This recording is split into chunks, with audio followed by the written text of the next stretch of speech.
We would first like to thank the people of Portage and Prairie for their patience and understanding during the stressful event. I can now confirm that the male suspect who was at large within the community here is now in police custody. Officers learned of a suspicious male seen walking near Highway 1 on the east side of the city. I can confirm that the suspect was shot during the course of his arrest. The suspect was transported to hospital and is currently in stable condition. As this is an officer-involved shooting, the investigation is now being turned over to Manhunt's independent investigation. Again, we would like to thank all members of the Portage and Prairie community, but we would especially like to recognize the efforts of the Portage and Prairie School Division for keeping our children safe. How did the suspect get out of the city? Unfortunately, we're trying to look into that at the moment.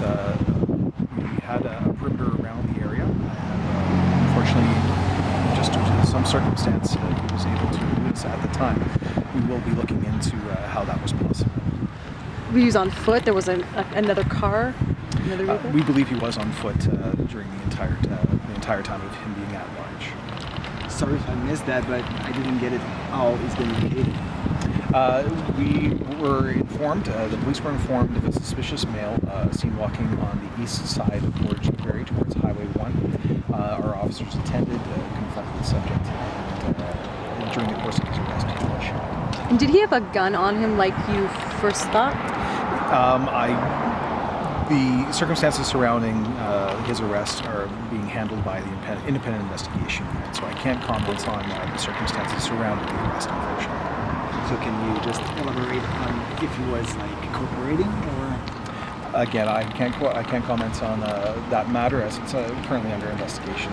Where was he injured?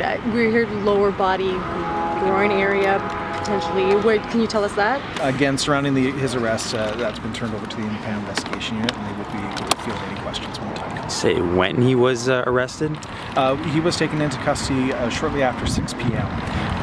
The delay between his arrest and notifying the public was surrounding the fact that we needed to confirm that this was the male suspect at large, and that we're not arresting another subject who was potentially trying to flee police.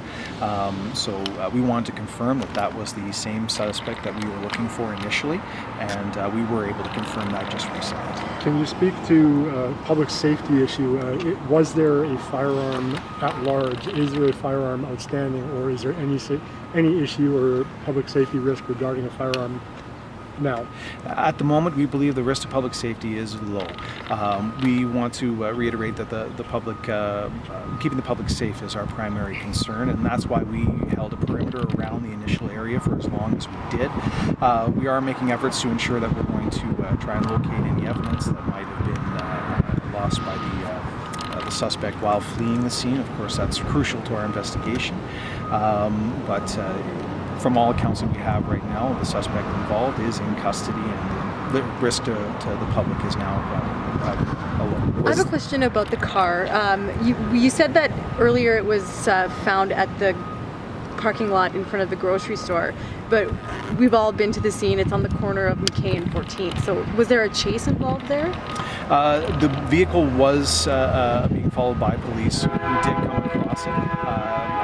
I may have been misinformed as to the location where the vehicle was initially stopped in that instance. So was it stopped at McKay and 14th then? I can't say for certain, unfortunately. I don't have that information, but we can certainly provide that to clarify. What do we know about him? I can confirm that it was a male suspect. I can't confirm his identity at this time because information has to be sworn in relation to those charges and also in relation to the IIU investigation as well. So he was known? I can't say that he was known to police, but we did not have confirmation about his identity until recently. This incident linked to any other incidents that occurred in Portage this morning? We're still investigating a robbery that took place in the early hours this morning on Dakota Teepee. We cannot say that the two incidents are related, but of course we would be looking for any link there. Any chance that we can solve that incident as well would be greatly appreciated, and the assistance from the community would be greatly appreciated. Do you have more info regarding the stolen car, where it was, and how it happened? The matter concerning the theft of the vehicle, as well as the firearms that were involved in that incident that initially began this whole ordeal, that information will be hopefully released tomorrow once we're able to swear in information to the charges that will be laid in the matter. So the charges won't be laid until tomorrow? We're still conducting the investigation and determining what charges would be applicable, and once we're able to do that, we will be able to release that information. Were there any injuries sustained to anyone during today's events? Aside from the suspect taken into custody, the two female suspects that were also taken into custody were seen by EMS for cursory treatment. They were not taken to hospital, so they did not require further medical attention. None of the officers involved or any other members of the public were harmed. Sorry if you touch on this once again, but is it an information from the public that helped you to locate him?